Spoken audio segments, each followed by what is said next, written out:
ان الانسان لفی خسر، وہ الگ بحث۔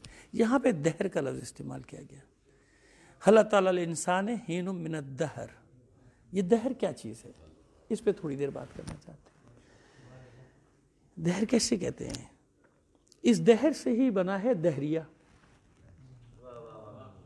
اس سے آپ سمجھ لیں کہ دہر دنیا کو کہتے ہیں، یعنی لغوی معنی میں دہر کسے کہیں گے؟ اس دنیا کو۔ عصر کہتے ہیں، عصر وقت کو بھی، زمانے کو بھی، عصر کی ایک تفصیل ہے پوری، وہ والعصر کے تفسیر میں سب آ جائے گا، لیکن دہر جو ہے وہ کسے کہا جائے گا؟ دنیا کو۔ اور دلیل عربی کا لفظ ہے، عربی سے ہے دہریہ۔ دہریہ کسے کہا جاتا ہے؟ ہماریہ۔ عام مفہوم جو ہے دہریہ کا وہ یہ ہے کہ جو اللہ کو نہ مانتا ہو، دنیا مادہ پرست۔ آسان ترجمہ کیا ہو گیا؟ مادہ پرست، اللہ کو نہیں مانتا۔ حالانکہ ایسا نہیں ہے، دہریہ کا یہ معنی قطعاً نہیں ہے کہ جو اللہ کو نہ مانتا ہو۔ ممکن ہے کہ بہت سارے اللہ کو ماننے والے ہیں مگر دہریے ہیں، سمجھ میں آ رہی ہے بات؟ ہمارے یہاں دہریہ کسے کہا جاتا ہے کہ جو اللہ کو نہ مانے، مذہب نہ مانے، اللہ کے رسول، یعنی دہریہ ہے۔ اور عموماً یعنی اصطلاح میں استعمال بھی ہوتا ہے، کوئی حرج نہیں ہے، یہ استعمال ہوتا ہے ان لوگوں کے لیے کہ جو اللہ کو نہیں مانتے۔ میں تو آپ کو اس کا اصل مفہوم بتانا چاہ رہا ہوں کہ اصل مفہوم ہے کیا دہریے کا، کیونکہ آج ہم اس دہریے پن کا شکار ہیں۔ ممکن ہے کہ نمازیں پڑھتا ہو مگر دہریہ ہو، روزے رکھتا ہو دہریہ ہو، حج کرتا ہو دہریہ ہو۔ اب اور جہاں تک آپ کے ذہن جا سکتے ہیں لے جائیے، میں کہوں گا تو ناراض ہو جائیں گے لوگ۔ دہریے کا معنی ہے دنیا پرست، مادہ پرست۔ تو خدا کے بندو، یہ مادہ پرست عالم بھی ہو سکتا ہے، غیر عالم بھی ہو سکتا ہے، پڑھا لکھا بھی ہو سکتا ہے، جاہل بھی ہو سکتا ہے، نماز پڑھنے والا بھی ہو سکتا ہے، بے نمازی بھی ہو سکتا ہے، حاجی بھی ہو سکتا ہے، تمام عبادتیں کرنے، دنیا پرست کو کہا جاتا ہے دہریہ۔ سمجھ میں آ گئی بات؟ تو ہم یہ نہ سمجھیے گا کہ نماز پڑھنے والے جتنے یہ سب دہریے نہیں ہیں، باقی دہریہ وہ یہ جو اللہ کو نہیں مانتا۔ اللہ کو نہ ماننا اور ہے، دہریہ ہونا اور ہے۔ دہریہ کہتے ہیں دنیا کی پوجا کرنے والے کو، مادہ پرست کو۔ تو مادہ پرست کہاں نہیں پائے جاتے بھائی، مجھے ذرا بتا دیجئے گا۔ مادہ پرست جہاں بھی ہوگا اسی کو کہا جاتا ہے دہریہ، یعنی چاہے نمازیں پڑھتا ہے، چاہے عبادت کرتا ہے، نام اس نے کچھ بھی رکھا ہوا ہے، دین اس کا کچھ بھی ہے، مذہب بھی ہے، سب کچھ ہے، مگر کیونکہ دنیا پرست ہے لہذا کیا کہا جائے گا اسے؟ دہریہ۔ یہ الگ بات کہ ہمارے یہاں سیاسی اصطلاح میں اور دوسرے اصطلاحات میں دہریے کو اس کو کہہ دیا جاتا ہے، کہا بھی اور غلط بھی نہیں کہا جاتا، کیونکہ اب اصطلاحاً جب ایک لفظ رائج ہو جائے کسی معنی میں تو وہ کوئی حرج نہیں ہوتا کہ جو اللہ کو نہ مانے۔ لیکن میں اس لیے آپ سے عرض کر رہا ہوں کہ اس کے اصل مفہوم کو یوں سمجھنا ضروری ہے کہ صرف یہ نہیں ہوتا کہ ہم نے کوئی عبادت کر لی تو ہم دہریے نہیں ہوئے۔ اگر مادہ پرستی اور دنیا پرستی ہمارے ساتھ ہے تو دہر پرستی یہی ہے نا بھائی، یہ دنیا پرستی ہے۔ آپ کربلا میں رہیے، نجف میں رہیے، مدینے میں رہیے، مکے میں رہیے، مشہد میں رہیے، خراسان میں رہیے، کہیں بھی رہیے، اگر آپ دنیا پرست ہیں تو آپ اس دہریے کی تعریف میں آتے ہیں۔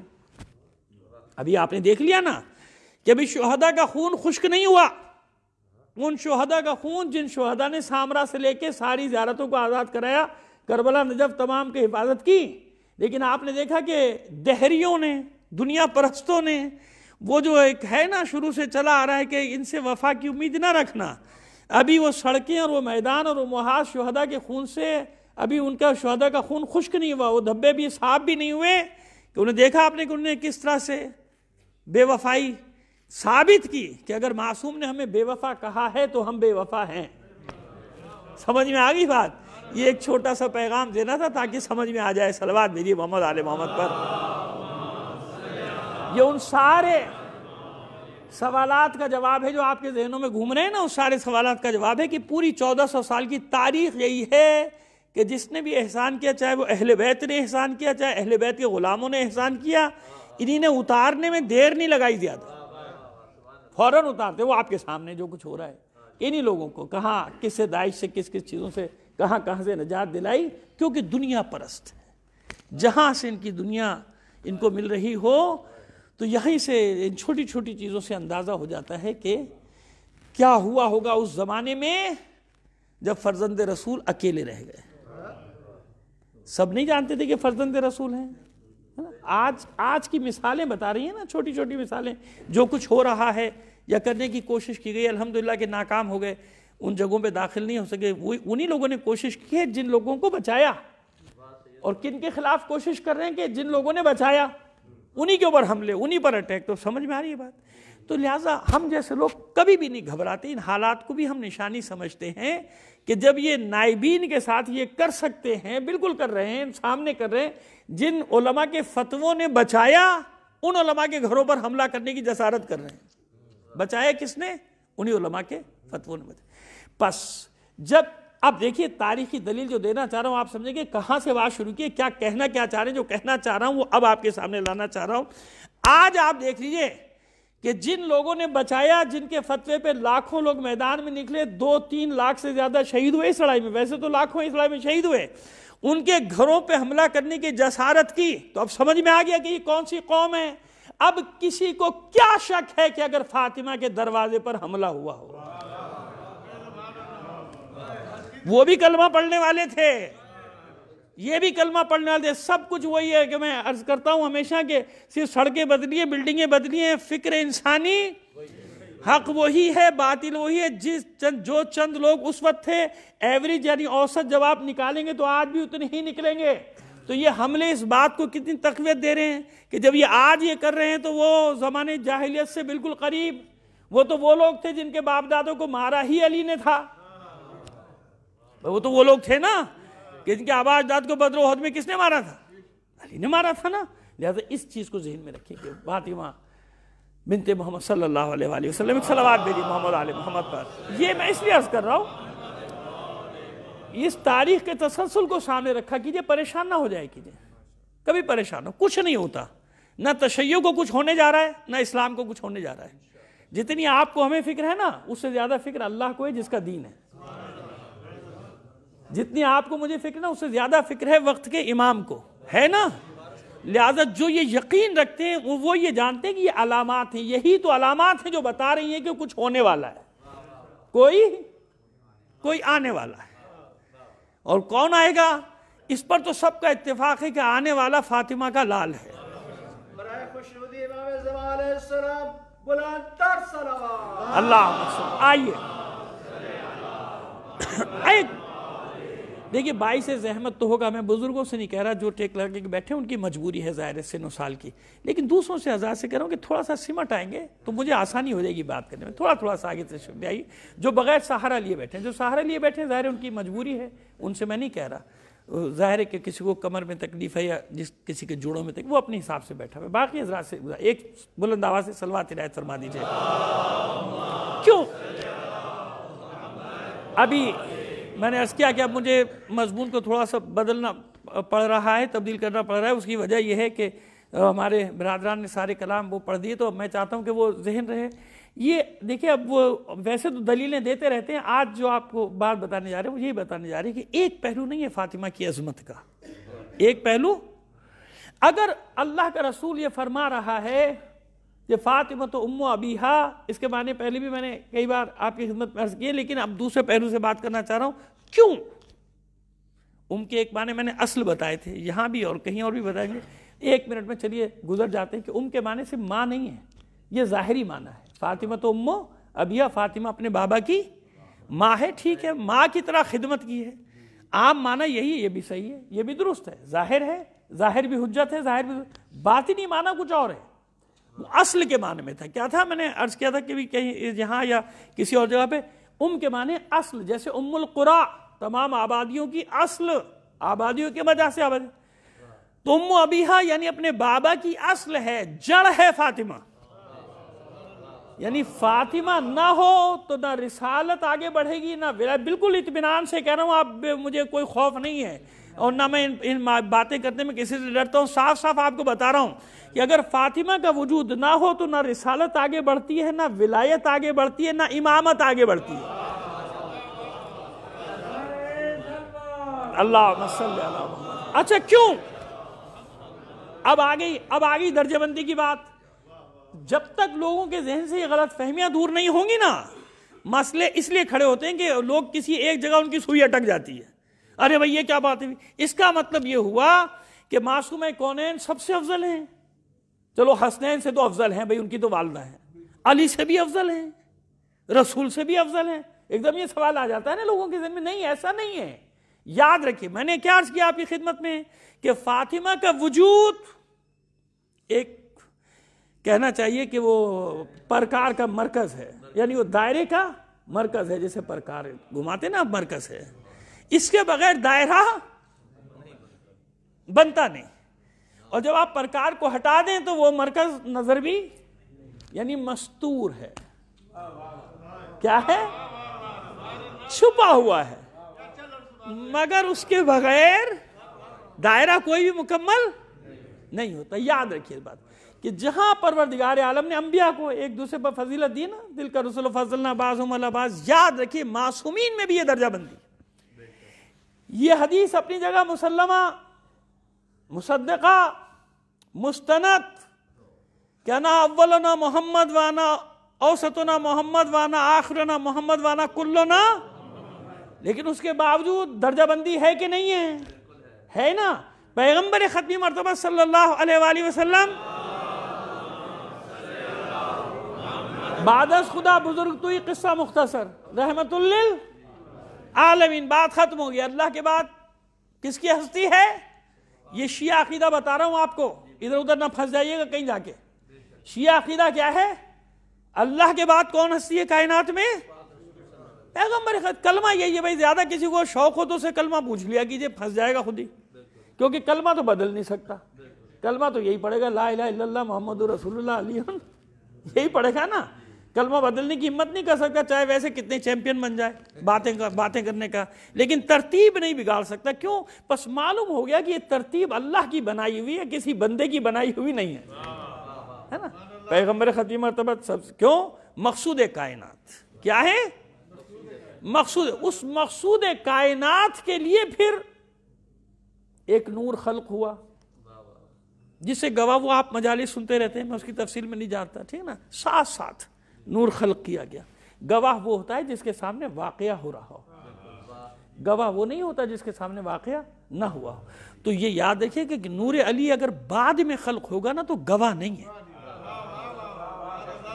پہلے خلق ہو تو فوقیت ہو جائے گی رسول پہ، یہ بھی ہمارا عقیدہ نہیں ہے، فوقیت بھی نہیں، یہ نور بھی اسی وقت ڈھل رہا تھا سانچے میں ساتھ ساتھ، تاکہ گواہ بھی ساتھ ساتھ بنتا چلا جیسے دو گواہ ہیں نا، اللہ اور یہ جس کے پاس کتاب کا، ٹھیک ہے، یہ ہوگا پہلے نا اللہ، وہ تو خیر اس پہ تو کوئی بحث ہی نہیں نا، آج کل حالانکہ اس پہ بھی بحث ہو رہی ہے، لیکن اس پہ یہ کوئی بحث نہیں ہے، وہ خالق ہے، باقی سب بالکل صاف۔ اس سے ہٹ کے جاؤ گے دنیا آخرت سب برباد ہو جائے گی، یاد رکھنا۔ سب کچھ ہے، اللہ نے بنایا ہی ایسا ہے علی کو کہ لوگوں کو شبہ ہونے لگتا ہے، لیکن یہ یاد رکھنا کہ بنایا اللہ ہی نے ہے۔ کس نے بنایا ہے؟ اللہ نے بنایا ہے، ورنہ علی سجدے نہ کر رہے ہوتے ہیں۔ علی کے سجدے ہی نے تو بتایا کہ میرا بھی کوئی خالق ہے، تب جب میں جھک رہا ہوں تو تم تو جھکو، جب میں جھک رہا ہوں تو شبہ میں نہ پڑنا، جب میں سجدے کر رہا ہوں تو بات ختم ہو گئی نا بس۔ لیکن پروردگار عالم نے اب جو یہ تمہید جو تھی اس لیے باندھی کہ پروردگار عالم نے ان انوار مقدسہ کا جو خلق کیا تو سب کو ایک ایک الگ الگ منصب بھی دیا، جیسے انبیاء علیہ السلام، کوئی اللہ سے کلام کرتا تھا، کوئی اللہ کا خلیل ہے، ایسے ہی ہے نا، کوئی روح اللہ ہے، اسی طرح بنایا، الگ الگ ایک ایک معجزات دیے کہ نہیں دیے؟ لہذا 14 معصومین کی منزلیں بھی یہی ہیں۔ حالانکہ یاد رکھیے پیغمبر ختمی مرتبہ صلی اللہ علیہ وآلہ وسلم کے زمانے میں جغرافیہ، آج بھی جغرافیہ اٹھا کے دیکھ لیجئے، آپ کے زمانے میں اسلامی سلطنت کی سرحدوں کی بات کر رہا ہوں، 9 سے 10% زیادہ زمین پر نہیں ہے، یہ بھی میں زیادہ بتا رہا ہوں، اور بعد میں ہونے کے بعد جو فتوحات ہوئی ان کو بھی ملا لیں تو 13-14% سے زیادہ نہیں، 15% دنیا کی زمین پہ، بعد میں 20% ہو گیا۔ پوری دنیا پہ تو غلبہ نہیں ہوا، پوری دنیا پہ غلبہ کس کا ہوگا؟ آخری محمد کا۔ ایسے ہی ہے نا، لِیُظْهِرَهُ عَلَى الدِّینِ كُلِّهِ، قرآن مجید یہی تو فرما رہے ہیں کہ تمام ادیان پہ غالب آ جائے گا، پوری دنیا پہ اس کا غلبہ ہوگا۔ تو پھر جب پوری دنیا پہ آخری محمد کا غلبہ ہوگا تو کیا کہا جائے؟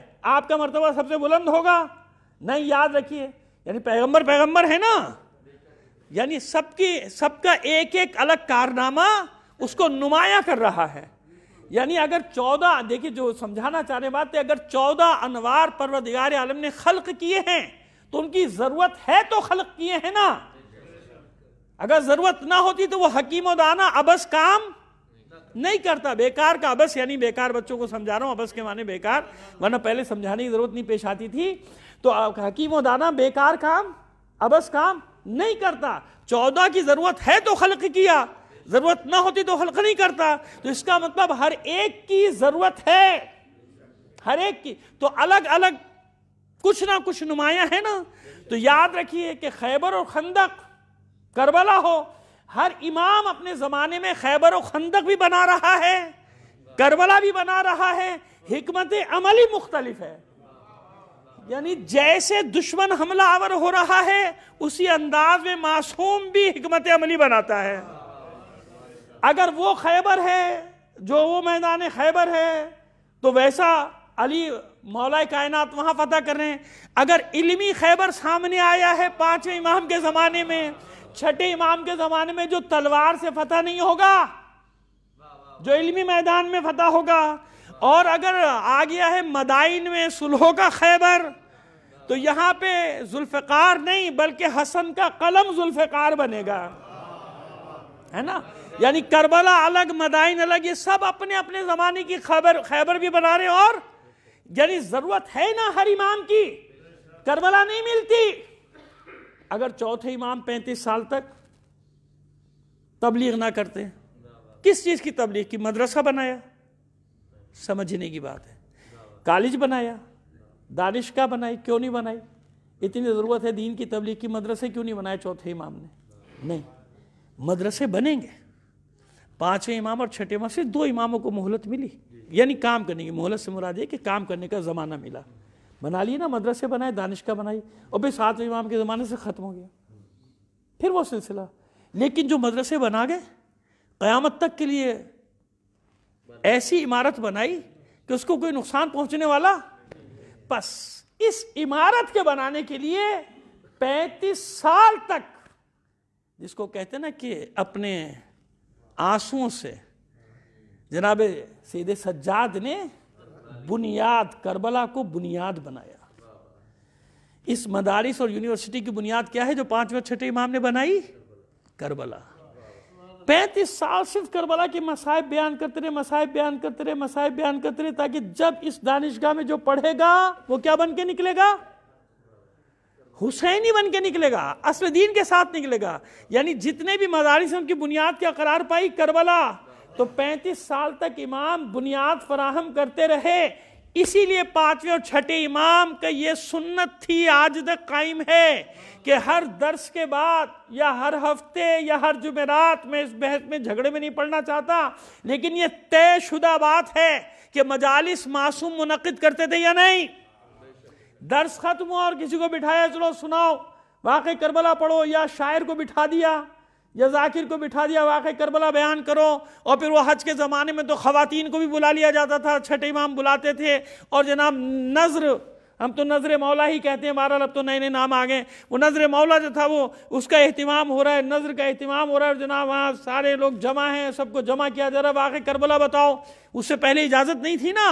اب یہ وہ زمانہ تھا 6 امام کا، جب خانہ جنگی میں پڑے ہوئے بنی امیہ بنی عباس، وقت کا فائدہ اٹھایا.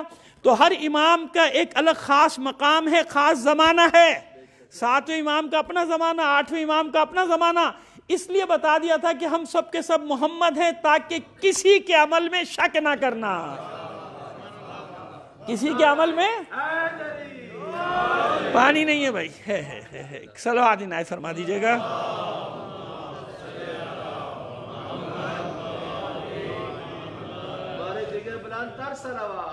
اللہ صلی اللہ محمد. اب آئیے، اب جو میں نے بات کی تھی نا، یہ مقدمہ بنا لیا میں نے آپ کے سامنے. اب آئیے، نور فاطمہ کیا ہے؟ یہ طے ہے کہ تمام تر عظمتوں کے باوجود فاطمہ وہی فاطمہ ہے جس کے سر کا تاج ہے علی. اس کو آپ علی کا بھی فخر کہہ لیجئے، اس کو آپ فاطمہ کا فخر بھی کہہ لیجئے، کیونکہ حضور نے فرما دیا نا کہ علی نہ ہوتے تو فاطمہ کا کوئی کفر ہمسر ہی نہیں تھا. اسی میں دوسرا مسئلہ بھی حل ہو گیا کہ علی وہی علی ہے جس کی ہمسر ہے فاطمہ، اور اللہ وہی اللہ ہے جس کا کوئی ہمسر وَلَمْ يَكُنْ لَهُ. یہ فرق ہے. علی کے لیے فضیلت ہے، اللہ کے لیے نقص ہے. اللہ کے ہمسر کے قائل ہوگے تو مشرک ہو جاؤ گے، علی کے ہمسر کے قائل نہیں ہوگے تو مشرک ہو جاؤ گے. ایسے ہی ہے نا. کتنا اہتمام کیا مشیت نے، اور کتنا بڑا اہتمام کیا کہ اللہ کے ہمسر کے قائل ہوگے تو مشرک، علی کے ہمسر کے قائل نہ ہو تو مشرک، ہے نا. اب دیکھ کتنی بڑی بات ہے. بس اعزاز، یہ اعزاز کیوں دیا کہ تعارف فاطمہ کے ذریعے. بہت مجلسیں اس پہ ہوئی ہیں سنتے، لیکن میں ایک بات سمجھانا چاہ رہا ہوں کہ یہ سب کو جو الگ الگ مقام ملا تو کیوں ملا، کس لیے؟ وجہ ہے نا تاکہ نمایاں شخصیت ہے. اللہ یہ اعزاز دے رہا ہے.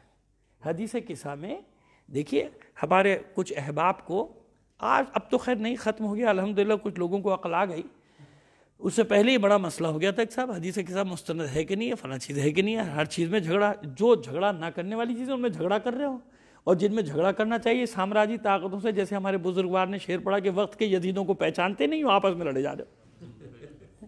وہ یزید جو حملہ آور ہیں تم پر تشیع پہ پوری دنیا میں، ان کی کوئی فکر نہیں کر رہا، آپس میں لڑے جا رہے ہیں کہ یہ پڑھوں گے نہ پڑھوں، وہ پڑھوں گے نہ. بھائی کوئی نہیں پوچھ رہا. فضائل ہیں اہل بیت کے، اور سند عجیب ہے، الفاظ نہیں دیکھ رہے. انسان ایسی حدیث گڑھ سکتا ہے؟ پہلے یہ بتاؤ. خدا کے بندو، اگر انسان کی گڑی ہوئی یہ حدیث ہوتی نا، جس کو کہتے لوگ ارے پتہ نہیں کہاں سے آگے ہے، ہمارے ہمیں بھی ملے ایسے بہت سارے لوگ. میں نے کہا ہمیں تو یہ شک ہو رہا ہے کہ آپ کہاں سے آ گئے، ہمیں تو آپ کے شجرے میں شک ہوتا ہے. ہاں واقعی دل جلتا ہے کہ تمہیں سارے نقائص ادھر ہی ملتے ہیں. کس نے کہہ دیا کہ انقلابی ہونے کی دلیل یہ ہے کہ پہلے ان سب چیزوں کا انکار کرو؟ خدا کا شکر ہے کہ ہم نے جن حقیقی انقلابیوں کو دیکھا نا، قسم کھا کے کہہ رہا ہوں ممبر سے، جتنا بڑا انقلابی دیکھا میں نے اتنا ہی بڑا اہل بیت کا غلام دیکھا، عاشق دیکھا. عاشق اتنا ہی، جتنا بڑا میں نے انقلابی شیعہ دیکھا اتنا ہی بڑا عاشق اہل بیت، کیونکہ وہ جانتا ہے کہ حسین، فاطمہ، علی، ان کے اور ان کی اولاد کی محبت کے بغیر کچھ بھی نہیں ملنا. اور اللہ نے عزت ہی ان لوگوں کو دی، اسی لیے دیے کہ وہ عاشقان اہل بیت ہیں. وہ خود کہتے ہیں اپنے آپ کو غلامان اہل بیت، عاشقان اہل بیت. ہمارے یہاں ایک الٹا مسئلہ پیدا ہو گیا کہ انقلابی ہونے کے لیے پہلی شرط یہ ہے کہ ان سب چیزوں کا انکار کرنا شروع کر دو. خدا کے بندو، خدا کا خوف کرو. کیا کہہ رہے ہو؟ انسان جب حدیث گڑھتا ہے پتہ چل جاتا ہے. دیکھیں مثال دیتا ہوں آپ کو، حالانکہ میں اس طرف جاتا نہیں، لیکن بھائی اشارہ کریں گے، مجلسی مجمع ہے، خود بخود سمجھ جائے گا کہ دیکھیں حدیث ہے، انا مدینۃ العلم وعلی، میں علم کا شہر، علی اس کا دروازہ. اب دیکھیے جب کوئی گڑھے گا تو پکڑا جائے گا، ہے نا. نہیں جی اس کے آگے بھی ہے. بھائی اس کے آگے کیا ہے؟ کہ فلاں اس کی چھت، فلاں اس کی دیواریں، اور فلاں پتہ نہیں کھڑکیاں، فلاں فرش. اچھا یہ بھول گیا کہ اللہ کے رسول نے یہ نہیں کہا کہ میں علم کا گھر ہوں. اگر اللہ کے رسول فرماتے میں علم کا گھر ہوں تو پھر تو آپ ٹھیک تھے. حضور نے فرمایا کہ میں علم کا، اور یہ ہمیشہ کا اصول ہے کہ شہر میں داخل ہونے کا دروازہ ہوتا ہے اور شہر کی کوئی چھت نہیں ہوتی، نہیں ہوتی نا. تو وہ اب گڑھی ہوئی چیز پکڑ لی جائے گی نا. مدینۃ العلم، اب آنا مدینۃ العلم والی بابوہا، یہاں سے آنا پڑے گا جو بھی آئے گا شہر سے. تو میں مثال دے رہا ہوں آپ کو کہ گڑی ہوئی حدیث پکڑی جاتی ہے، چاہے ہمارے یہاں گڑی جائے چاہے وہاں. یہ نہ سمجھے گا کہ ہمارے یہاں نہیں گڑی گئیں، ہماری بڑی بڑی گڑی گئی موضوع حدیثیں جو کہلاتی ہیں، اور وہ علماء نے خود اور سب جانتے ہیں کون کون سی حدیثیں، کس کس طرح کی حدیثیں. اب کوئی مانے نہ مانے وہ الگ بات ہے، وہاں بھی ایسے ہی کوئی مانے نہیں مانے، لیکن ہے نا بھائی موضوع حدیثیں نہ ہوتی تو صحیح کہاں سے نکلتی؟ تو لوگوں نے خود صحیح لکھ کے بتا دیا کہ ہمارے یہاں غلط ہیں. غلط تو جبھی تو صحیح نکالی. اگر غلط نہ ہوتی تو صحیح کہاں سے آتی؟ غلط بھی کتنی، کسی نے 6 لاکھ میں سے، کسی نے 7 لاکھ میں سے، کسی نے 9 لاکھ میں سے کتنی نکالی؟ 4000، 4500. اس کا مطلب 150-200 سال 250 سال تک لاکھوں جھوٹی حدیثیں تو پکڑی جاتی ہیں نا. اپنے الفاظ سے جھوٹی حدیث پکڑ لی جائے گی، گڑی ہوئی حدیث پکڑ لی جائے گی. اب اس حدیث کو دیکھیے نا آپ، حدیث قصہ کے جملے کو تو دیکھیے، اس ماں کی عظمت کو تو دیکھیے کہ پروردگار عالم تعارف اپنے حبیب سے نہیں کرا رہا. کون حبیب؟ جس حبیب کے لیے خلق کیا ہے عالمین کو. مقصود کائنات ہے نا، وَمَا أَرْسَلْنَاكَ إِلَّا رَحْمَةً لِلْعَالَمِينَ. اور ہم نے آپ کو ایک صلوات بھیجے گا محمد آل محمد پر، میں بات کرتا ہوں. ہاں، تبارک الذی نزل الفرقان علی عبدہ لیکون للعالمین، سورہ فرقان کی پہلی آیت ہے. بابرکت ہے وہ ذات جس نے فرق کرنے والی کتاب کو نازل کیا اپنے بندے پر. کیوں؟ تاکہ عالمین کو ڈرانے والا بنے، انسانوں کو نہیں، صرف جنات کو نہیں. اب عالمین میں جو کچھ بھی ہے سب کو ڈرانے والا بنے. یہ ہے حضور کا منصب. ہے ایسا منصب؟ اے منصب تعارف فاطمہ سے کرایا جا رہا ہے. اس لیے میں عرض کر رہا ہوں کہ انسان کی گڑی ہوئی حدیث نہیں ہوتی بھائی. انسان گڑتا نا تو اس کے سامنے دو چیزیں ہوتی. یا تو وہ گڑتا جو کہتا ہے کہ نہیں کیونکہ رسول سب سے بڑے ہیں لہذا یہ محمد ان کے بیٹی، یہ محمد ان کے نواسے، یہ محمد ان کا بھائی. اور مولائی ہوتا کوئی ماشاءاللہ اصطلاحاً عرض کر رہا ہوں تو وہ کیا کہتا ہے کہ نہیں علی سے تعارف کراؤں گا میں، تو یہ علی اور ان کا ایسا ہے نا ہے. اور یا کوئی اور ہوتا میں کیا کیا عرض کروں کہ کس کس سے تعارف کرانے کا امکان موجود تھا. بس یہ ہم فاطمہ و ابوہا، یہ حدیث کا یہ جملہ ہی تو مہر تصدیق ثبت کر رہا ہے کہ جابر ابن عبداللہ انصاری سے نقل ہوئی یا نہیں ہوئی. یہ جملہ بتا رہا ہے کہ یہ جملہ کوئی انسان نقل کر ہی نہیں سکتا اپنی زبان سے. یہ جملہ بتا رہا ہے کہ یہ اللہ کی طرف سے کلام آیا. یا ربی ومن تحت الکسا، گھر کو بھی پہچانتے ہیں جناب جبرائیل اور گھر کے مکینوں کو بھی پہچانتے ہیں. ایسے ہی ہے نا، سب کو پہچانتے تھے اللہ کے جناب جبرائیل. لیکن پھر بھی پوچھا. کیوں پوچھا؟ آنکھیں خیرہ ہو گئیں. معصوم غلط بیانی کر سکتے؟ نہیں کر سکتے. پھر جناب جبرائیل کو جب معلوم ہے کہ کون کون ہے تو کیوں پوچھا؟ نہیں معلوم.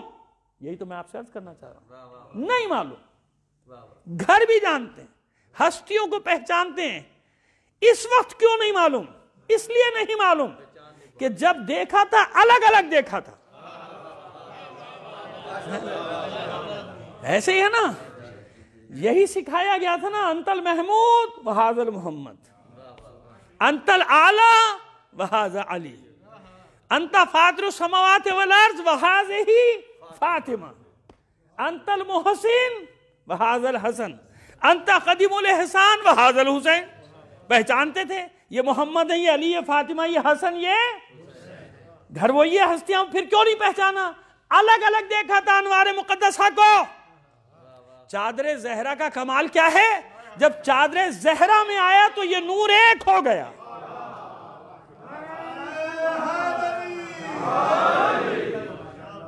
یہ نور ایک ہوا. جب نور ایک ہوا تو آنکھیں خیرہ ہو گئی. معصوم کذب بیانی نہیں کر سکتا. جناب جبرائیل معصوم ہیں. یہ کیسے ہو سکتا ہے کہ معلوم اور اللہ سے پوچھیں یہ کون ہے؟ نہیں معلوم. جبھی تو پوچھا یا ربی ومن تحت الکسا. گھر وہی ہے، صحن وہی، آنگن وہی، حجرے وہی، مگر یہ ہیں کون آج؟ آنکھیں خیرہ ہو گئیں. نور ایک جگہ جمع ہو گیا نا. ابھی دوسری دلیل دے دیں گے تو بات بالکل آسان ہو جائے گی آپ کے لیے. ایک کے بعد اس پر دوسری دلیل بھی قائم کر دیں گے تو بالکل مسئلہ حل ہو جائے گا. یا ربی ومن تحت الکسا. تو پروردگار کہتا کیوں جبرائیل تمہیں نہیں معلوم کون ہے؟ روز جاتے ہو صبح شام گھر میں اور سوال کر رہے ہو؟ نہیں ایسا تو نہیں کہا، کیونکہ پروردگار بھی جانتا ہے نا جناب جبرائیل کی مجبوری کیا ہے. نہیں پہچان سکتے، لہذا تعارف کرایا. ایک تو یہ بتا دیا کہ جب یہ نور جمع ہو جائیں ایک ہو جاتا ہے. جب ایک ہو جاتا ہے تو جبرائیل بھی پہچان نہیں پاتے. دوسری بات یہ بتائی کہ تعارف کرانا مقصود ہے. منصب بتایا فاطمہ کا کہ فاطمہ معرف ہے. محمد و آل محمد کی معرف یعنی پہچانی جائے گی. محمد اور آل محمد کس کی ذات سے پہچانی جائے گی؟ فاطمہ کی ذات سے پہچانی جائے گی. اور یہ میں نہیں کہہ رہا، امام جعفر صادق علیہ السلام کا فرمان ہے.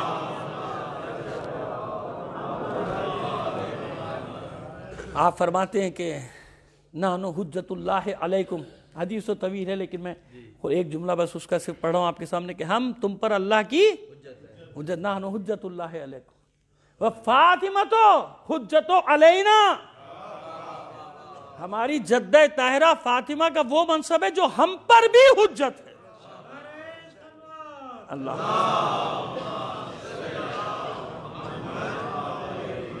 یعنی ہم تم پر حجت ہیں، اور ہم پر حجت کون ہے؟ یعنی تمہاری سچائی کے لیے ہم ہیں، اور ہماری سچائی کے لیے اتنا کافی ہے کہ فاطمہ ہم میں ہے. سمجھ میں آ گئی بات؟ بس یہی مسئلہ تھا، دونوں باتوں کو ساتھ رکھ لیجئے. یہی مسئلہ ہوا تھا عاقب کے ساتھ، تفصیل میں نہیں جائیں گے، تفصیل سے پڑھ چکے ہیں کبھی. یہی مسئلہ ہوا تھا عاقب کے ساتھ، بنی نجران کے ساتھ. اس واقعے کو تو نہیں جھٹلا سکتے. چلے اس حدیث کو کوئی کہہ دے گا صاحب یہ تو شیعوں کی بنائی ہوئی ہے. وہ شیعوں میں بھی ایسے ہیں جو کہیں گے شیعوں کی بنائی ہوئی ہے. شیعوں میں بھی ایسے. عجیب ہے جو وہ یہ کہہ کے تنقید کر رہے ہوتے ہیں نا کہ شیعہ یہ کر رہا ہے شیعہ وہ کر رہا ہے، تو میں ان سے پوچھتا ہوں بھائی تیرا مذہب کیا ہے وہ تو بتا دے. بھائی شیعہ تو یہ کر رہا ہے، شیعہ یہ کر رہا ہے، شیعہ وہ کر رہا ہے، تو کیا ہے؟ اپنا مذہب تو بتا. اپنی زبان سے آخر کیوں نہیں ایک بار کہہ دیتا کہ تو شیعہ نہیں ہے، تاکہ ہماری تو جان چھوٹے. صلوات بھیجیے محمد آل محمد پر. خیر ہاں ایک بار اور صلوات عنایت فرما دیجیے. آئیے اب وہ تو یہ تو ہم کہہ سکتے ہیں مباہلہ کا کوئی منکر ہے ایک سوائے ناصبیوں کے، وہ بھی منکر نہیں ہے، بس بیان نہیں کرتے دشمنی میں. یہ نہیں کہ وہ کہتے ہیں یہ ہوا ہی نہیں، وہ کہتے ہیں چھوڑیے ذکر ہی نہیں کیجیے، لیکن ذکر ہی نہ کیجیے، لیکن اس کے علاوہ تمام مکاتب میں ہے کہ نہیں ہے مباہلہ؟ ہے نا. اب سب سے بڑا جا کے آپ دیکھ لیجیے گا، دو آدمیوں کے موجودہ دور کا نام لے دیتے ہیں، ایک سابقہ کا، ایک بڑے احترام سے نام لے رہے ہیں. بھائی آج کل تو بڑا مسئلہ ہو گیا ہے. ایک ابو لالا مودودی، ان کو پڑھ لیجیے. ایک مکتب کے یہ ہو گئے، ایک دوسرے مکتب کے لے لیجیے، چاہے وہ امام احمد رضا خان بریلوی صاحب کو لے لیجیے، چاہے طاہر القادری صاحب کو لے لیجیے، جس کو بھی لے لیجیے مباہلے میں. اور ماضی میں جائیں تو آپ در منصور لے لیجیے، تفسیر در منصور لے لیجیے علامہ سیوطی کی، جلال الدین سیوطی کی تفسیر، ابو بکر جلال الدین سیوطی کی وہ تفسیر لے لیجیے، تفسیر در منصور. اس میں مباہلے میں سب نے ایک ہی بات لکھی. مباہلے کے لیے جتنے بھی مفسر ہیں سب نے ایک ہی بات لکھی کہ بھائی یہ 5 ٹن گئے. ایسے ہی ہے نا، اس پہ تو کوئی شک نہیں، اس پہ سب کا اتفاق ہے. سوچتے نہیں ہیں کہ بھئی یہ کیوں گئے 5 ٹن، اس کو بھی چھوڑ دیجئے، یہ سب ہو گیا. حضور نے منع کر دیا کہ نہیں کوئی نہیں جائے گا. صادقین کا یہاں پہ مقابلہ ہے کاذبین کے ساتھ، اور جھوٹوں پر اللہ کی لعنت ہوگی. پورے شہر کو لے جائے تو مشکل ہو جائے گی. ادھر گریں گے پٹا پٹی ادھر بھی گر جائیں گے. تو عیسائی کہیں گے کوئی بات نہیں، ہم میں جھوٹے تھے تو ان میں بھی تھے، بھائی کتنے سارے گر گئے. لہٰذا ان کی کچھ کی وجہ سے رسول کسی کو بھی نہیں لے کے گئے کہ بھئی سب کو ہی چھوڑ جاؤ. وہ طرح طرح کے لوگ تھے آپ جانتے ہیں.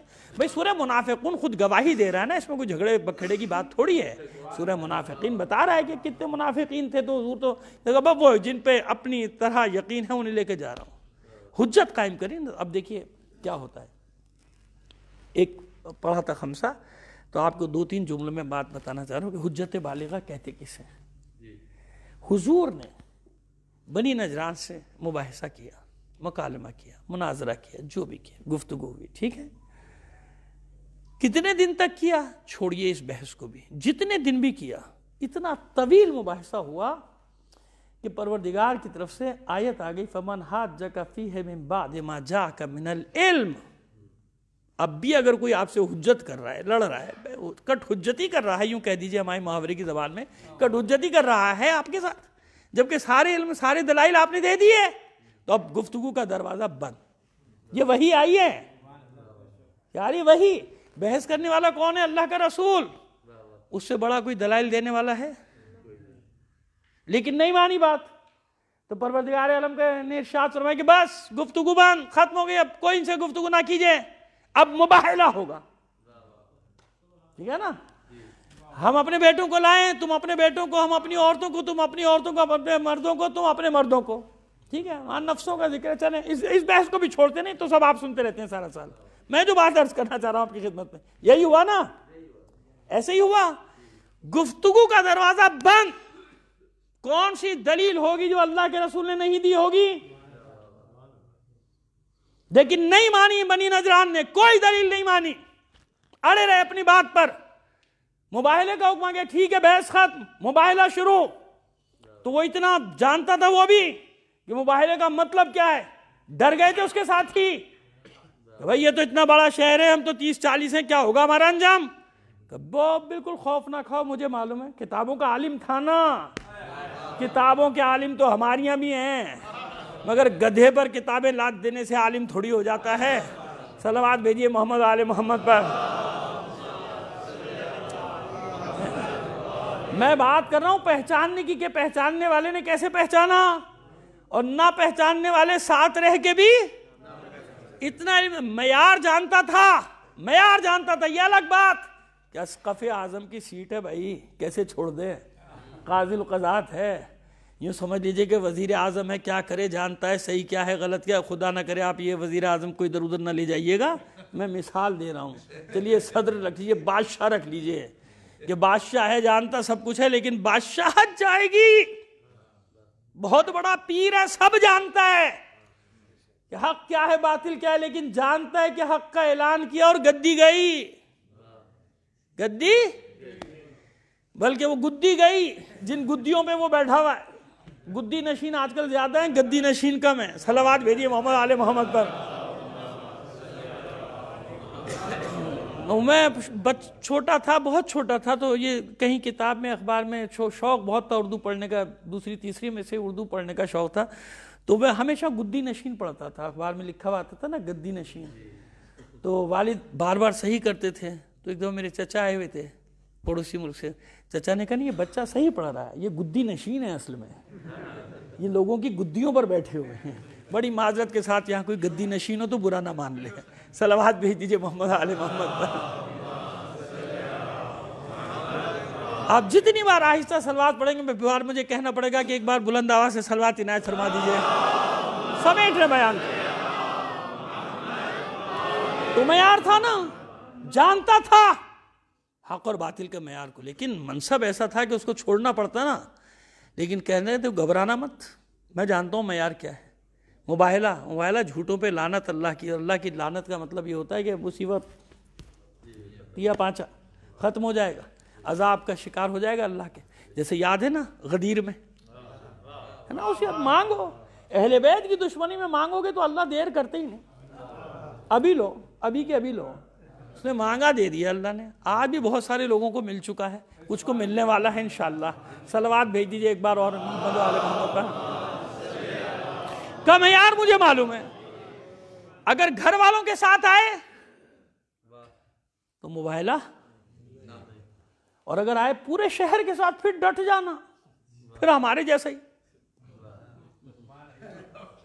مطلب یہ کہ اکثریت کا روب ڈالنا، اکثریت کے ذریعے سے بنوانا چاہتے، لہذا اکثریت کے اوپر کبھی اکثریت سے نہ ڈرنا کہ یہ حق پر ہوگی کیونکہ سارے ادھر جمع ہو گئے سب کے سب، کہ نہیں، اگر کیونکہ جانتا تھا کہ ایسے خطرناک میدان میں لوگ اپنے بچوں کو لے کر نہیں آتے، اپنے بچوں کو بھیج دیتے دبئی، لندن، انگلینڈ، امریکہ، خطرناک میدان ہے نا، پکڑے جائیں گے، مر جائیں گے، اندر جائیں گے، باہر نکالو، دوسروں کے بچوں سے کہو قربانی دو، سڑکوں پہ آؤ، نعرے لگاؤ، جیلوں میں جاؤ، ڈنڈے کھاؤ، مگر لوگ بھی اب ہوشیار ہو گئے، نکل ہی نہیں رہے۔ صلوات بھیجیے محمد آل محمد پر۔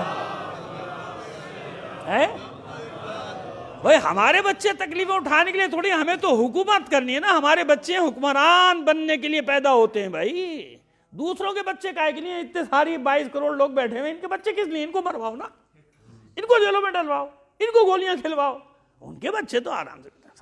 تو وہ جانتا تھا نا کہ اگر دوسروں کے بچوں کو لائے پھر مقابلہ کرنا ہے، باطل ہے باطل، اور اگر اپنے بچوں کو لے کر آئے تو اتنا اس کو اپنے حق پر ہونے کا یقین ہے نا کہ پہلے میدان میں قربانی اپنے بچوں کی دوں گا۔ سمجھ میں آ گیا معیار، اتنا جانتا تھا وہ۔ اب آپ اندازہ لگائیے کہ جب یہ ختم کیا میں نے، یعنی اس بات کو یہاں سمیٹتا ہوں کہ ساری تفصیلات کو چھوڑ دیجئے، یہی کہا نا اس نے کہ وہ چہرے دیکھ رہا ہوں، کہ پہاڑوں کو اشارہ کریں گے، پہاڑ اپنی جگہ چھوڑ دیں گے، چلو بھائی نکلو۔ کون سے چہرے دیکھ رہا ہے بھائی؟ حضور کو دیکھ رہا ہے تو حضور کو روزانہ دیکھ رہا تھا، علی کو دیکھ رہا ہے تو علی کو بھی روزانہ دیکھا ہے، حسین علیہ السلام کو دیکھا، وہ ان کو بھی روزانہ دیکھا، مسجد میں سبھی آتے تھے، پورا شہر جمع ہو جاتا تھا کہ دیکھیں بھئی آج کیا بات ہوگی، وہ کون سی نئی چیز دیکھی، سمجھ میں آئی بات؟ اب تک الگ الگ دیکھا تھا، محمد، علی، حسن، حسین، زانوں پہ بیٹھے دیکھا مسجد نبی میں. بچے تو آ جاتے تھے نا, ایک چلتا ہوا ایک گھٹنوں کے بل آتا تھا, حضور ایک کو اس زانوں پہ بٹھاتے تھے, ایک کو اس زانوں پہ بٹھاتے. تو حوالے دینے کی ضرورت ہی, تو مسلسل روایت ہمارے یہاں سب کے یہاں موجود ہے نا, ایسے ہی ہے نا, جانتا تھا نا, سب کو دیکھا تھا, الگ الگ دیکھا تھا. نور محمد, نور علی, نور حسن, نور حسین. آج کیوں کہتا ہے کہ ہاتھ اٹھا لو موبائلے سے, حالانکہ پانچویں ہستی کو آج بھی نہیں دیکھا. کیوں نہیں دیکھا؟ درمیان میں ہے, مستور ہے. وہی تو میں نے کہا کہ الگ الگ دیکھا تھا. جب فاطمہ درمیان میں آئی تو دائرہ رسالت, امامت, ولایت مکمل ہو گیا تھا.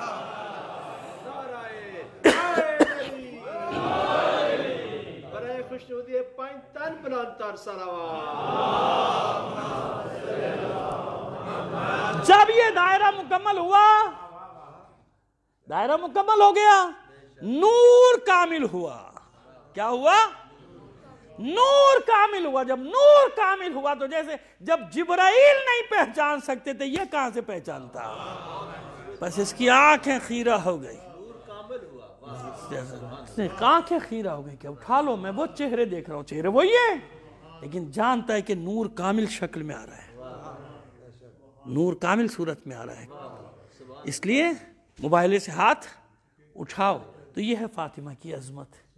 یعنی فاطمہ نہ ہو تو ساری جنگیں ایک طرف, مباہلہ ایک طرف. ختم ہو گئی نا.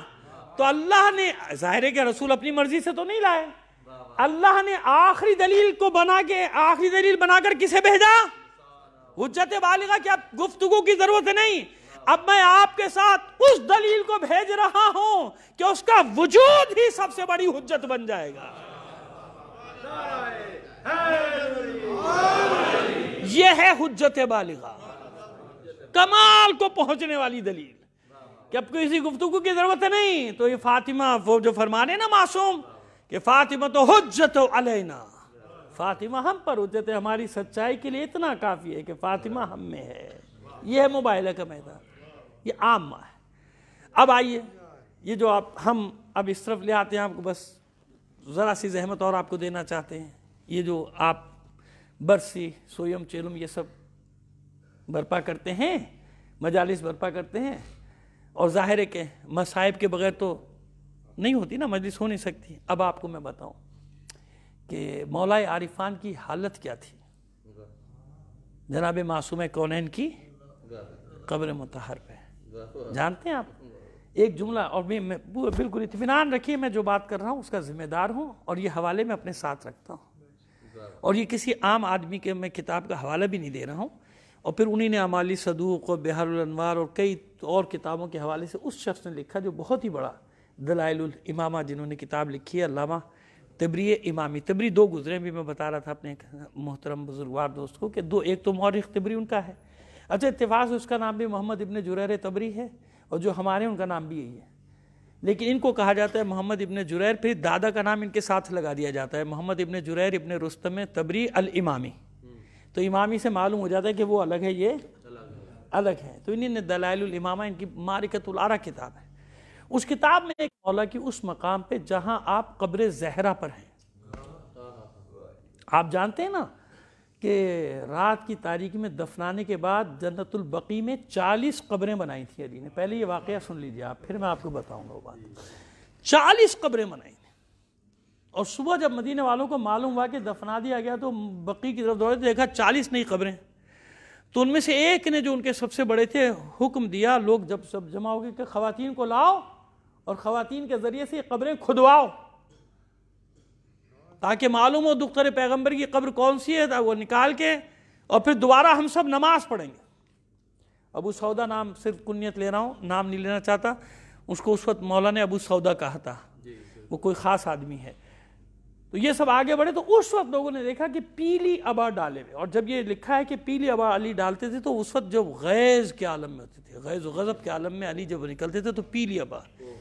اور غصے کی جو کیفیت لکھی, مجھے معاف کر دیجیے گا, لیکن ظاہر ہے کہ مورخین جب لکھتے ہیں تو ایسے لکھتے ہیں کہ ذوالفقار ہاتھ میں تھا. نہیں, غصے, وہ جو میں کیفیت بتا رہا ہوں اس کے لیے کہہ رہا ہوں, جلال تو اپنی جگہ, کہ آپ کے کف جاری تھے اور رگیں یہ جو تھی نا سے پھولی ہوئی تھی غصے میں, اور آپ آئے کہا کہ میں نے اس وقت تلوار کو نہیں نکالا جب میرا حق لوٹ رہا تھا، تاکہ تم سب اسلام سے واپس نہ پھر جاؤ، برگشتہ نہ ہو جاؤ.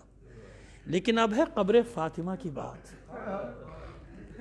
اور میں علی قسم کھا کے کہہ رہا ہوں، اگر کسی نے کسی قبر کو ہاتھ لگانے کی کوشش کی تو وہ اس دنیا میں نہیں رہے گا، علی کی تلوار کا سامنا کرنا پڑے. تو وہ شخص جس کو میں ابو سودا کہہ رہا ہوں، ایک فرضی نام لے رہا ہوں ابو سودا، کیونکہ وہ نام ابو سودا فرضی نام لکھا گیا ہے تاریخ میں. ابو سودا آگے بڑھ کر کہ علی تمہارا اس سے کیا معاملہ ہے، ہم اپنے رسول کی بیٹی پر نماز جنازہ پڑھنا چاہتے ہیں. تو علی نے اس کو اٹھایا تھا اور اٹھا کے زمین پہ پٹخ دیا تھا، اور پھر قسم کھا کر کہا تھا کہ میں پھر قسم کھا کے کہہ رہا ہوں کہ پورے مدینے میں خون کی ندی بہا دوں گا، اور تم سب جانتے ہو کہ جو علی کہہ رہا ہے وہ کرے گا. تو پھر وہ پہلے والے خوفزدہ ہوئے، ان کا یا علی آپ اطمینان رکھیں کسی کی مجال نہیں کوئی ایسا کر سکے. حالانکہ مدفن وہاں بقیع میں نہیں ہے، یہ بھی بتا دیں. زیادہ تر یہی ہے کہ روضہ رسول اور مقام رسول اس کے درمیان میں آپ کے محراب اور قبر کے درمیان میں آپ کو کہیں دفنائے گیا. اسے ریاض الجنہ کا نام بھی دیا جاتا ہے. واللہ عالم بالصواب، یہ بھی آخری بات نہیں ہے، ہر ایک کی تحقیق الگ الگ ہوتی ہے. ٹھیک ہے، لہٰذا ہم تو بس جو سب کی ساری چیزوں. اب یہ میں نے آپ کی خدمت میں عرض کیا کہ مولا کتنے غضبناک ہوئے دو معاملات میں، ایک حضور کے جنازے پہ، ایک قبر فاطمہ. کیونکہ جناب وصیت یہ تھی کہ کوئی نہ آئے اور میری قبر کے نشان کو مٹا دیجیے گا. آج تک پوشیدہ ہے قبر زہرا. کیوں عزیزو؟ سب کی قبریں ظاہر ہو گئی نا، حملے بھی ہوئے، بے ادبیاں بھی، توہین بھی ہوئی، لیکن مشیت کو گوارا ہی نہیں کہ کبھی کوئی کسی زمانے میں اس نیت سے قبر زہرا کی طرف بڑھ جائے، کوئی ناپاک قبر. لہذا یہ جبھی ظاہر ہوگی جب فاطمہ کا بیٹا آئے گا. یہ ہے فاطمہ کی عظمت. معصومین کے درمیان جناب سید الشہداء کے روضے پر حملہ ہوا، جنت البقیع کو تباہ و برباد کر دیا گیا. نہیں جناب، تمام معصومین کی قبریں، روضے جو تھے برباد ہو گئے نا. ہوئے کہ نہیں ہوئے؟ نجف پہ حملے ہوئے، سب جگہ حملے ہوئے بھائی. آپ کو کیا معلوم، مشہد میں بھی گولیاں چلی ہیں ایک زمانے میں، حرم میں، قم میں گولیاں چلی ہیں، گولہ باریاں ہوئی، سب کچھ ہوا ہے. لیکن از 14 معصومین میں فاطمہ کی عظمت کیا ہے کہ قیامت تک کوئی توہین کی نیت، کیونکہ اس کو معلوم ہی نہیں کہ ہے کہاں فاطمہ. تو کتنا اہتمام کیا مشیت نے اور معصومین نے. ورنہ ہر معصوم، کیا کسی امام کی خواہش نہیں ہوتی ہوگی کہ میں اپنی والدہ یا میں اپنی دادی کی قبر پہ جا کے زیارت کروں؟ سنیے کیا فرماتے ہیں مولا. قبر پہ جو میں نے کہا تھا جملہ مصائف سے پہلے میں ربط دینا چاہتا ہوں، اس سے 2 جملے نقل کر رہا ہوں آپ کے سامنے. انشاءاللہ ایام فاطمہ میں زندگی رہی، شب بخیر آؤں گا پڑھنے کے لیے یہاں اسلام آباد، اگر زندگی ہے تو اس میں پڑھوں گا، وہ ساتھ تفصیل سے پڑھوں گا مولا کائنات کی، کیونکہ وہ رہ جاتی ہیں باتیں. مولا نے اس میں ایک جملہ ہی کہا تھا کہ اگر مجھے اپنے مخالفین کی طرف سے الزام تراشیوں کا خوف نہ ہوتا، خدا کی قسم میں اس قبر زہرا کو اپنا مسکن بنا لیتا. جب میرے مولا کے غم کا یہ عالم ہے کہ خدا کی قسم اس قبر زہرا کو مسکن بنا لیتا اور بس ساری زندگی یہاں روتے روتے گزار دیتا. سمجھ میں آیا مصائب کی اہمیت کیا ہے؟ کیا ہے مصیبت؟ مجھ سے صبر نہیں ہوتا اے میرے رب، فاطمہ کی جدائی پر مجھ سے صبر نہیں ہوتا. لیکن جب میں نے حضور کو خطاب کر کے کہتے ہیں کہ اے میرے حبیب، مجھ پر یہ جدائی شاق، لیکن میں علی آپ کا صدمہ بھی برداشت کر چکا. جب میں آپ کی جدائی برداشت کر چکا تو فاطمہ کا منصب آپ سے زیادہ نہیں ہے، میں اس پر بھی صبر کروں گا. حالانکہ پہلا جملہ کیا فرمایا کہ مجھ سے صبر نہیں ہوتا، پھر فرماتے کہ جب میں نے آپ کی جدائی پہ صبر کیا ہے اس پہ بھی صبر کروں گا. لیکن اپنی مصیبت کا اعلان تو کیا ہے نا کہ کیسی مصیبت ہے میری.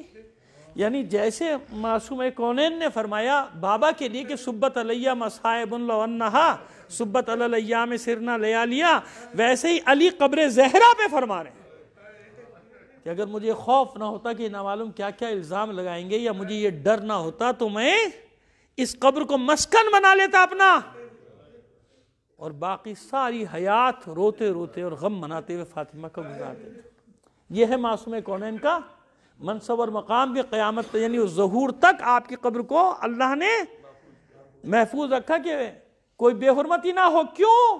اس حجاج ملعون نے 2000 قبریں کوفے کے اطراف میں کھدوائی تھیں علی کی قبر تلاش کرنے کے لیے کہ علی کی قبر کون سی۔ وہ زمانہ گزرا، تو آج جب یہ سب کچھ ہو رہا ہے نا، یہی اس بات کی دلیل ہے کہ انسان اپنے پیمانے کو، اپنے ایمان کے لیے کوئی تو پیمانہ بنائے، کوئی تو معیار بنائے۔ سوال جواب کرنے سے پہلے کہ یہاں کیا ہو رہا ہے، وہاں کیا ہو رہا ہے، ایسا کیوں ہوگا، ویسا کیوں ہوگا، خدا کے بندو ہماری ذمہ داری کیا ہے؟ ہم تو سوچیں کہ اگر ہم پر ایسا امتحان آ جائے گا تو کیا کریں گے۔ دیکھا آپ نے وہاں پہ جو کچھ ہو رہا ہے، لیکن خدا کا شکر ہے کہ وہ مجاہدین سلامت رکھے اللہ ان ماؤں کو جنہوں نے ایسے بیٹے جنم دیے کہ جب بھی بدترین حالات میں روزوں کا دفاع کر رہے ہیں، بچائے ہوئے ہیں۔ اور آپ جا رہے ہیں، زائرین جا رہے ہیں، جانے وہ دے رہے ہیں آپ کے لیے۔ اب مجھے یہ بات انصاف سے بتا دیجئے کہ زائر کا مرتبہ کتنا بڑا ہے نا؟ اب مجھے بتاؤ جو اس زائر کو زیارت کروانے کے لیے جانے دے رہا ہے، جانتے ہیں ان کا مقصد کیا ہے؟ ایک ہی مقصد ہے کہ ان روزوں پر زائرین کا آنا نہ رکے، کے لیے جگہیں کھلی رہے، راستہ کھلے رہے۔ یہ ان کا مقام ہے، جو زیارت کروا رہے ہیں لوگوں کو، جو مشی کروا رہے ہیں لوگوں کو۔ اور ان کے خلاف جب یہاں لوگ باتیں کرتے ہیں نا، تو اب بتائیے ایک مومن کا دل جلے گا کہ نہیں جلے گا؟ ان علماء کے خلاف خدا کے بندو فرق رکھا کرو، فرق رکھو۔ الگ ہیں وہ لوگ، الگ ہیں وہ علماء جو دین کو بیچتے ہیں۔ کم از کم یہ تو دیکھو کہ وہ علماء، وہ مراجع کون سے ہیں کہ جن کے ایک فتوے سے دشمن ہل جاتا ہے، سامراجی طاقتیں ہل جاتی، اور وہی فتوے اعلان کرتے ہیں کہ جب ان کی طاقت کا یہ عالم ہے تو جب ان کا آقا آئے گا تو کیا ہوگا، جب ان کا مولا آئے گا تو کیا ہوگا۔ ایسے ہی ہزاروں لاکھوں کروڑوں لوگ جا رہے ہیں، اور بے گور و کفن لاشا کتنے دن پڑا رہا حسین کا، مجھے نہیں معلوم۔ دیکھیے مختلف روایات ہیں، میں کبھی اس مسئلے میں نہیں الجھتا، بس مجھے یہ معلوم ہے کہ عاشور کے بعد کئی دن تک لاشیں بے گور و کفن پڑے رہے، اور خاص طور پہ ایک لاشا حسین کا، جانتے ہیں نا آپ کے سب لاشوں کو لوگ بچا بچا کے لے گئے تھے نا، اپنا حق جتاتے تھے۔ یہ میرے سب سے پہلے کیونکہ ہر کا قبیلہ آگے بڑھا تھا نا کہ لڑ لیے، ہم ہر کے خلاف لڑے، ہمارا سردار ہے، لیکن یہ نہیں ہو سکتا کہ ہمارے قبیلے کے سردار کا لاشا پامال ہو جائے۔ تو کیا کہا تھا ابن سعد نے؟ لے جاؤ قبیلے کو، تم اپنے ہر کو اٹھا، جیسے ہو گئے حبیب بن مظاہر کے لوگ آگے بڑھ گئے، یہ کیسے ہوگا؟ وہ اپنے قبیلے کے آدمی لے جائیں اور ہمارے قبیلے کے لاشا کے فرد کا لاشا پامال ہو جائے؟ کہا اچھا تم بھی لے جاؤ۔ ابن اوسجا کے لوگ، زہیر بن قین کے لوگ، سب آگے بڑھتے تھے، اور ایک بلندی سے کھڑی ہوئی ایک بہن دیکھ رہی تھی کہ شاید کوئی آگے بڑھے گا، میرے بھائی کے لاشے کو بچا لے گا کہ میرے رسول کا نواسا ہے، میرے رسول کا بیٹا ہے، اس کا لاشا بچا لے گا، لیکن وہ لاشا نہیں بچا۔ کتنے دن پڑا رہا، قیدی چلے گئے کربلا سے کوفہ، لیکن میرا یقین ہے کہ ایک ماں وہاں پر بیٹھی رہ گئی۔ آج بھی جب میں تو ظاہر ایک ہی بار گیا ہوں مشی پہ، یہاں ظاہر مصروفیات ہوتی ہیں، یہ بھی ڈیوٹی اور یہ ذمہ داری ہوتی ہے۔ جب مشی پہ گیا تھا تو میں تب سے سوچ رہا تھا، ان روایات کو دیکھ رہا تھا کہ زائرین کے استقبال کے لیے کون کون آتا ہے، کون کون ہوتا ہے، اور خاص طور پہ وہ جو ہماری مومنات، مولا سب کو سلامت رکھے، وہ اتنی ساتھ پیدل چھوٹی چھوٹی بچیاں چل رہی ہوتی ہیں، تو مجھے وہ روایت میں ویسے ہی رونا آ رہا تھا سوچ سوچ کے کہ ان بچیوں میں یقیناً کہیں نہ کہیں سکینہ بھی ان کے ساتھ چل رہی ہے، کہیں نہ کہیں ثانیہ زہرا بھی یقیناً ہوں گی۔ اور پھر عزاداروں میں کیسے اس ماں کے مصائب بیان کروں، ہماری زندگی 70 80 90 سال جتنی بھی بھائی، ہم اس میں پوری زندگی بھی مجلسیں کہاں کرتے ہیں، جو مجلس کا وقت ہے اسی میں مجلس میں بیٹھتے ہیں نا۔ ایک بی بی کب سے رو رہی ہے،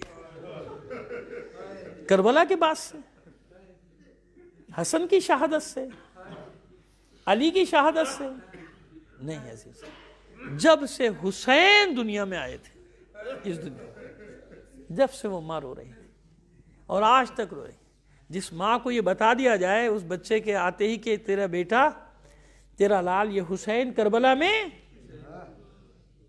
کئی پہروں کا بھوکا پیاسا پشت گردن سے ذبح کیا جائے گا، تو بتائیے وہ ماں اپنے اس بچے کو کیسے پالے گی، کس انداز میں پالے گی۔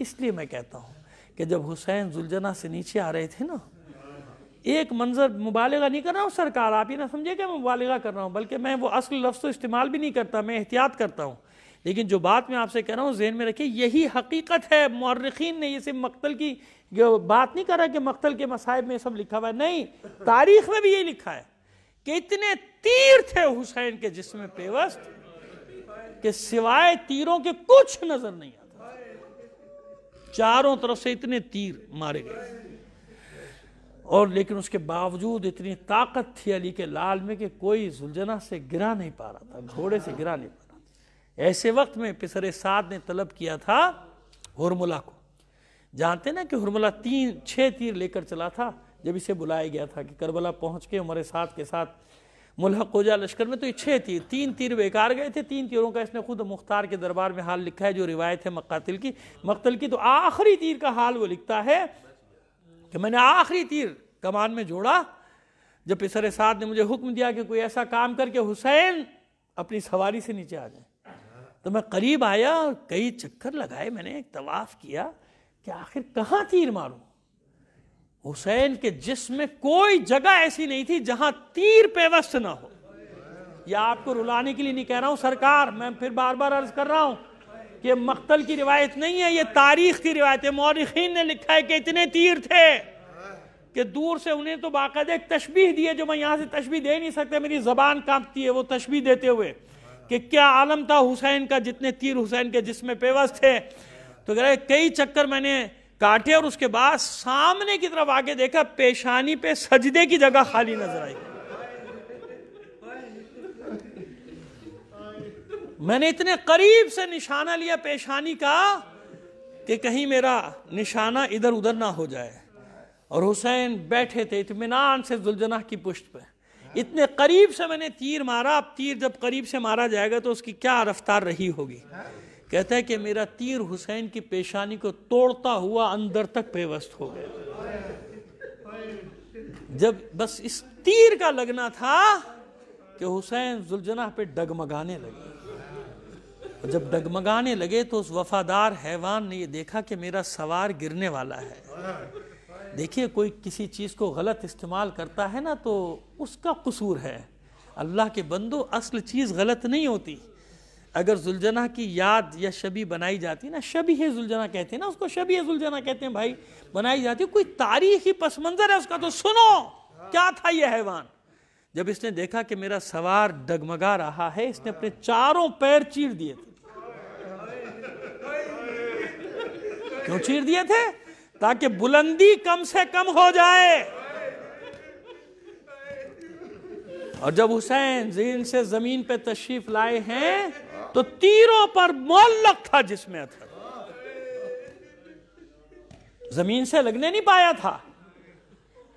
اور ایک وجہ اور بھی سن لیجئے، آپ کیا سمجھتے ہیں اگر تیر نہ ہوتے تو زمین سے لگ سکتا تھا؟ نہیں، تیر نہ بھی ہوتے تو حسین کا جسم اطہر زمین سے نہیں لگ سکتا تھا۔ کیوں؟ اس لیے کہ جب زین سے زمین کی طرف تشریف لا رہے تھے، ماں گود پھیلائے بیٹھی، کہیں اور نہیں، حسین کا سر ماں کی آغوش میں تن سے جدا کیا گیا تھا۔ اور یاد رکھیے جب حسین زین سے زمین پر آئے تھے تو ذوالجناح کا عالم یہ تھا کہ طواف کرتا تھا، دوڑتا تھا حسین کے چاروں طرف، کسی کو قریب نہیں آنے دیتا تھا، ٹاپوں سے کچلتا تھا۔ کہتے ہیں کہ 40 ملونوں کو اس نے واصل جہنم کیا، اتنے تیر اس کو بھی لگے کہ یہ بھی نڈھال ہو کے ایک طرف گر پڑا۔ اسے ہوش کب آیا؟ جب آواز گونجی آسمان و زمین کے درمیان، الا قد قتل الحسین بکربلا، الا قد ذبح الحسین بکربلا۔ ذوالجناح آگے بڑھا، ہوش میں آیا، اپنی پیشانی کو خون حسین سے رنگین کیا، دوڑا قتل گاہ کی طرف۔ سپاہیوں نے راستہ روکنا چاہا، پسر سعد نے کہا خبردار اس کا راستہ نہ روکنا، اسے جانے دو۔ دوڑتا ہوا گیا، خیمہ گاہ کے سامنے سر پٹکتا ہے، کبھی کبھی آسمان کی طرف نگاہ کر کے فریاد کرتا ہے۔ ذوالجناح کی فریادیں سنی، خیموں کے پردے اٹھے، بیبیاں نکلیں۔ ذوالجناح کو کس حال میں دیکھا؟ تیروں سے چھلنی، زین ڈھلکی ہوئی، بغیر سوار کے۔ ذوالجناح کو حلقے میں لے کے ماتم شروع کیا۔ ایک چھوٹی سی بچی آگے بڑھی، ذوالجناح کے گلے میں باہیں ڈال دی، اپنا منہ زلجنا کے منہ پہ رکھ کے کہتی ہے بابا کے زلجنا بس اتنا بتا دے، جب شمر کا خنجر میرے بابا کے گلے پر چل رہا تھا کسی ملعون نے میرے بابا کے گلے میں 2 بوند پانی کے بھی ٹپ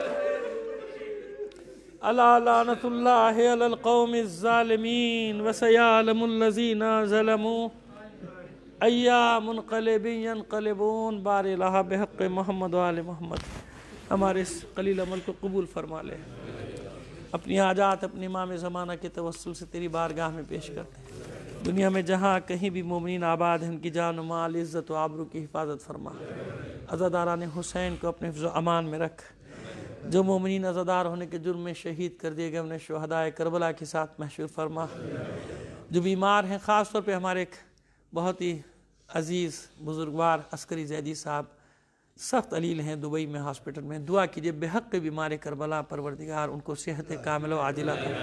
آپ کا بھی کہیں کوئی مریض ہے میری والدہ سمیت سب کو شامل کر لیجئے، اور بلکہ میں آپ سے کہتا ہوں کہ تمام مریضوں کی شفا یابی کے لیے ایک صلوات عنایت فرما دیجئے۔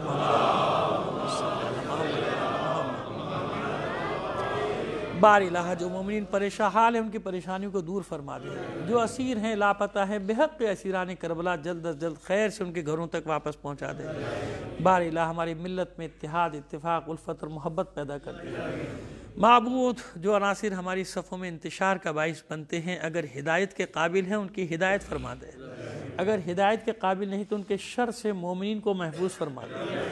جہاں کہیں بھی مومنین باطل قوتوں سے برسر پیکار ہیں مومنین کو فتح و نصرت عطا فرما، دشمنان اسلام دشمنان اہل بیت کو شکست فاش سے دوچار کر دے۔ پروردگار ہماری سرحدوں کی حفاظت فرما، دشمنان پاکستان اس ملک کے خلاف جو سازشیں کر رہے ہیں یہ سازشیں واپس ان کی طرف پلٹا دے، ہمارے شہروں میں آبادیوں میں امن و امان قائم کر دے، دہشت گردوں کو نیست و نابود کر دے، ان کے ٹھکانوں کو برباد کر دے، ان کے سرپرستوں کو ذلیل و رسوا کر دے، اور سب سے بڑا یہ دشمن جو سامراجی طاقتوں کا بھی نمائندہ بن کے ہمارے پیچھے پڑا ہوا ہے بھارت، پروردگار اس کے شر سے پوری انسانیت کو محفوظ فرما دے، اور جو ظلم و ستم وہاں کے مسلمانوں پہ ہو رہا ہے کشمیر کے ہوں یا روہنگیا کے ہوں یا پورے ہندوستان کے بار الہ ان مسلمانوں کو ثابت قدمی عطا فرما، اور اس موذی دشمن کے مقابلے میں ان کو فتح و نصرت عطا فرما۔ ہم اس قابل نہیں، اس قابل بنا دے جب تیری آخری حجت کا ظہور ہو تو ہم اس کے ادنا سے سپاہیوں میں شامل ہو سکیں۔ تعجیل فرما ظہور امام زمانہ میں آپ سے درخواست کروں گا سید حسن مہدی زیدی ولد سید اقبال زیدی، اقلیم زہرا بنت سید سبت حسن، تماثیل حسنہ بنت سلیم حسنہ، اور سیدہ فوزیہ حیدر ولد سید محمد حیدر، ان سب کے اثار ثواب کے لیے اپنے مرحومین اور تمام شہداء کو شامل کر کے 1 بار سورہ فاتحہ 3 بار سورہ توحید کی تلاوت فرما دیجیے۔ بسم اللہ۔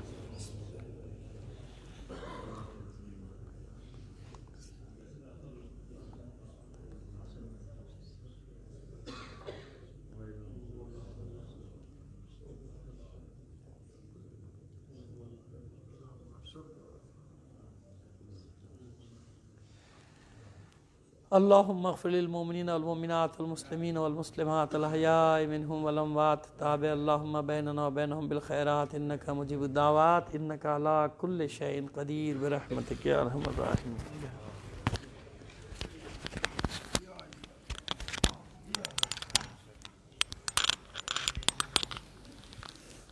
مومنین زیارت سے پہلے ایک اعلان سماعت فرما لیں، انشاءاللہ کل سے مسلسل 4 مجالس شروع ہو رہی ہیں، عنوان ہے اس کا معرفت امام زمانہ، علامہ سخاوت حسین قمی صاحب خطاب فرمائیں گے، تمام مومنین سے وقت کی پابندی کے ساتھ شرکت کی سزائیں متوجہ زیارت۔ السلام علیکہ یا نبی اللہ، السلام علیکہ یا رسول اللہ، السلام علیکہ یا باعث، السلام علیکم ورحمۃ اللہ وبرکاتہ، السلام علیکہ یا ابا عبداللہ الحسین، السلام علیکہ یا ابن رسول اللہ، السلام علیکہ یا ابن فاطمۃ الزہراء سید نساء العالمین، السلام علیکہ یا ابن السلام علیکم ورحمۃ اللہ وبرکاتہ، السلام علیکہ یا مولا یا غریب الغرباء، السلام علیکہ یا مغیث الشیعۃ والزوار فی یوم الجزاء، السلام علیکہ یا انیس النفوس، السلام علیکم ایھا المصفون بأرض طوس السلام علیکم ورحمۃ اللہ وبرکاتہ السلام علیکم یا مولا یا صاحب العصر والزمان الامان الامان الامان من فتنة الزمان السلام علیکم یا شریک القرآن السلام علیکم یا مظہر الایمان السلام علیکم یا قامی الکفر والطغیان السلام علیکم یا دافع الظلم والعدوان اجل اللہ تعالی فرجک وسهل اللہ تعالی مخرجک وظہورک ورحمۃ اللہ وبرکاتہ اللہم